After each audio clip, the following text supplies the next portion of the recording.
All right, Jules.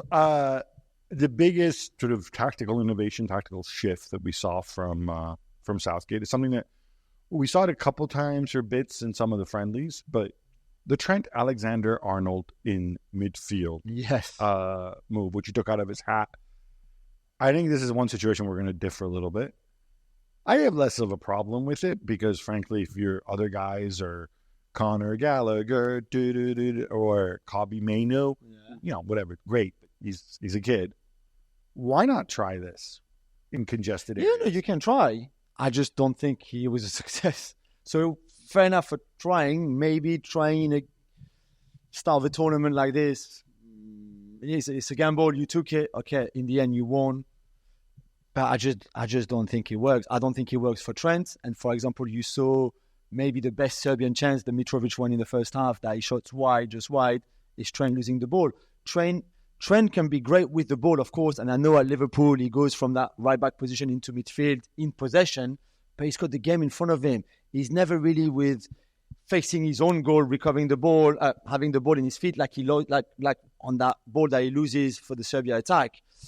And I just think this is a position that you just can't say, hey, Trent, you know what, you're so good on the ball. I know you're right back. I don't fancy you as a right back, which is what Southgate thinks. So why don't you move into midfield? You do it now and again for Liverpool. You'll be great there. Here you go. I don't think it works, and I don't think we will see it again. Yeah, see, this is one of those things where, again, when people ask about international football versus club football, I think that this is something that could work if England were a club team, if they actually had a chance to go and work on it, because you could do different things. You could have him, maybe he could arrive from a deeper area. Maybe Stones could step into midfield. And, there's different ways to do this. Maybe Stones could step into midfield. Somebody drops off. I don't know, the fullbacks go narrower. Then Declan Rice could get forward more as well, which like he does for Arsenal, but, isn't likely to do with England. There's a lot of things you can do if you're a club coach, which you cannot do. And I can't reinforce this enough. Yeah, we can't judge Southgate as well. I knew this. Hey, that's free. I know it's free. Who else? Somebody else really had a go at Southgate. I don't know. Was it Ten Hag or was it a bit? Was it? I don't know. Everybody should have a go at Southgate. Stop it. The other Southgate sort of tactical. So would you play Trent again? Sorry. Next game, do you play Trent back in midfield? Yeah, I think okay. I think I would definitely try that. Now, it's a little bit trickier because their next game is against a tougher opponent. Yeah.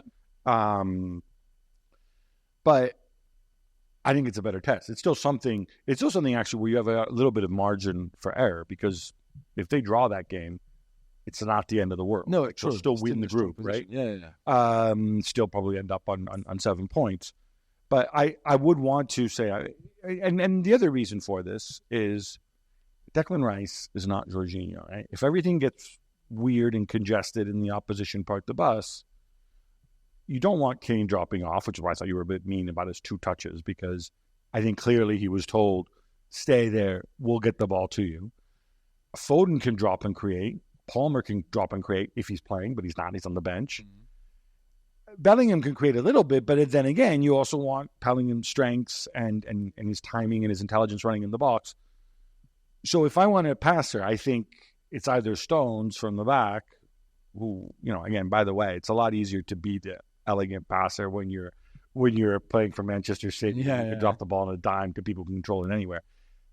Or otherwise, you need another passer in there. And again, it's not that Kobbie Mainoo can't pass. It's just that he's 19. It's not that Conor Gallagher, different story, right? There's different things. So for that reason, I don't think he's wrong to try this. I don't think he's wrong to maybe stick with it for another game. You could always make adjustments. Yeah, I guess so. I would play Bellingham deeper. It's as simple as that. I think he's so good that he can even from a deeper starting position, still makes the run like for the goal. Play him, Rice and Bellingham, and Rice and Foden.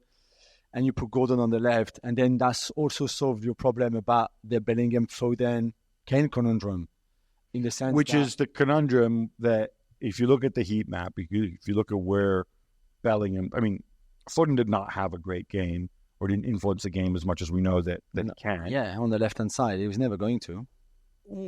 Never going to. He's had good games there for in the past. Yeah, but he's a very good player. Saying never going to, it's a bit harsh.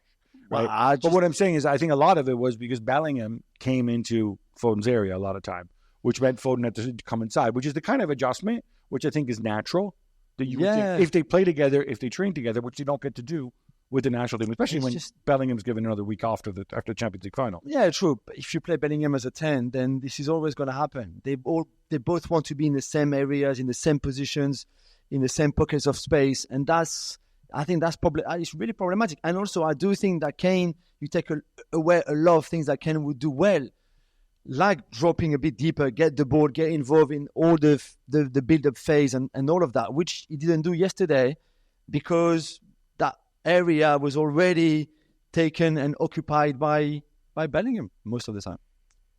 Yeah, I think, and again, I think personally I'm all right with that. I think Kane should stay up there, occupy the defenders in this team with the players you have around. There's other ways to make it work. I disagree. Because then he gets no service.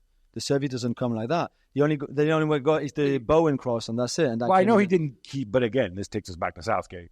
Yeah. Because frankly, I don't want to hear people crying about he doesn't get service. Look at the players behind him. You got Saka, right? Oh, he's such a fantastic winger. You've got Foden, Player of the Year or thereabouts in the Premier League. You've got Jude freaking Bellingham.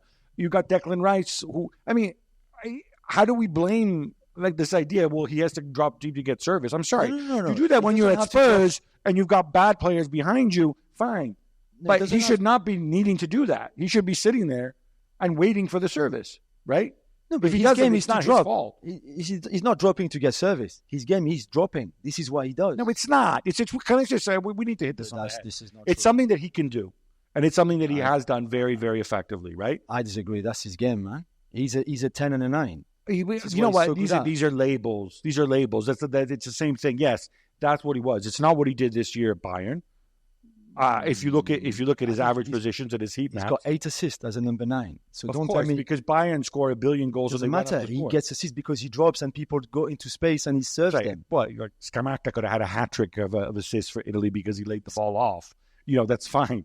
But I'm saying is in this England team, if you take away the reference point, if you have Kane drop into the number 10 position all the time, and you already have an issue with Foden who wants to be a 10, and you want Foden to be a 10, you want Foden to come inside, and you have Jude Bellingham, one of his strengths is making those runs into the box and getting into that area. Declan Rice, that's another one of his strengths, but you're sacrificing that by understandably having him keep deeper. Why you want to send Kane to go and congest that area even more? That's why I think the Bellingham position should not be a 10. That's why he has to play deeper. That's why there's no Trent in this team. That's why you play Rice and Bellingham deeper, and then you've got a bit more space for Foden and for Kane. At that point, why don't we make it even, if it's just about space, let's get even more creative. Let's play Rice at center back, play Bellingham in the right position. Then you've got even more ballers in the team, and you've got even more space. You don't need more ballers in the team or more space. It's just this makes more sense to me. And then the two touches for Kane in the first half, it's not about service. That means you don't even pass him the ball. So why would you not? You can't even find him. So I'm not talking service for him to score. I'm just saying in 45 minutes, there's no passes to him. He doesn't get the ball. So he's just not involved in anything. And that's not what you want. None of you players should have 2 touches in 45 minutes. Sorry, are you going to blame Kane or are you going to blame the players around him in South? No, I'm not blaming Kane for anything. I'm just saying this structure. Explain. Yeah, this structure tactically doesn't work. If you can't pass the ball to one of your best players, it just doesn't work. It's just not working for me. It's Southgate then. Yeah, exactly. But that's the problem. That's the problem I have. That's the problem I have, really. I knew that was coming. On Serbia at the World Cup, I remember I saw their game against Brazil, and I was so excited. I remember. They can go and they can, spring a surprise. And of course, no, it doesn't happen. And I know how you feel about Stojkovic, and it does feel that they're always less than the sum of their parts. But I saw in the second half they gave a really good account of themselves, and I'm not writing them off at all. I think actually if they get into the knockout, Rajkovic may be a bit of a surprising goal instead of Vanya, but they did well. They have the tools. Yeah, incredibly. And even when Kostic got injured, you think, okay, right, he's one of their outlet on that left to put crosses in for Mitrovic, Vlahovic, etc. And Mladenovic came on and did really well when he came on. I think for me the biggest issue is Stojkovic, because even in the reading of the game yesterday, you could see that in the second half England were inviting the pressure, that Serbia would have a lot of the ball, that they would almost camp into the England camp, in the England side of the pitch. Leave Mitrovic on. And you know you're going to put crosses in. Why not having him on the pitch? He's your main threat in the air. And then you took him off after 60 minutes or 59 minutes, which didn't make any sense, because then they put crosses in. And obviously, Vlahovic can do well in the air, but against Gay, Stones, Walker, Rice, all of that, why not leaving Mitrovic? I knew Mitrovic came back from an injury and didn't look that sharp. But to leave him in the box and say to him, listen, a cross at somebody's going to come in. I want you there. Instead, you put Jovic on. Jovic is not going to do anything in that kind of context. Well, because Jovic isn't good.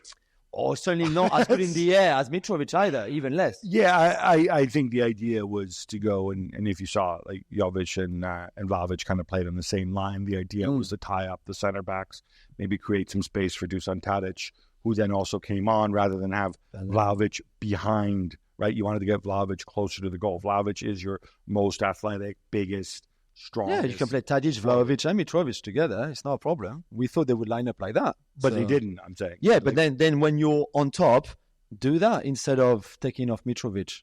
I think Mitrovic, Vlahovic together puts more of an onus on Vlahovic to move around, whereas I think Jovic will defer a little bit more to Vlahovic. I think maybe that was his thinking. Final point, on just to wrap this, obviously this was seen as one of the at-risk games of the World Cup. Yeah, of the Euros. Of the Euros. And there was no serious violence, but there was fighting before the game. There's footage, actually, in the city center. In the city center of, it looks like the Serbia fans are in a bar and they get attacked. And there's a scene where the son of the president of Serbia kind of runs out as if he wants to get involved in the fight. He's got bodyguards with him. No way. One is a really burly bodyguard. The other one is more of like the little sneaky, quick, imagine maybe martial artist guy. They go and they hold him back. It's not clear who started what, although the police did say England and Serbia fans were involved. A bunch of Serbia fans were taken into custody. Yeah. Again, from the video, and this is very incomplete, it looks as if the Serbia fans are in a bar and somebody comes and engages them.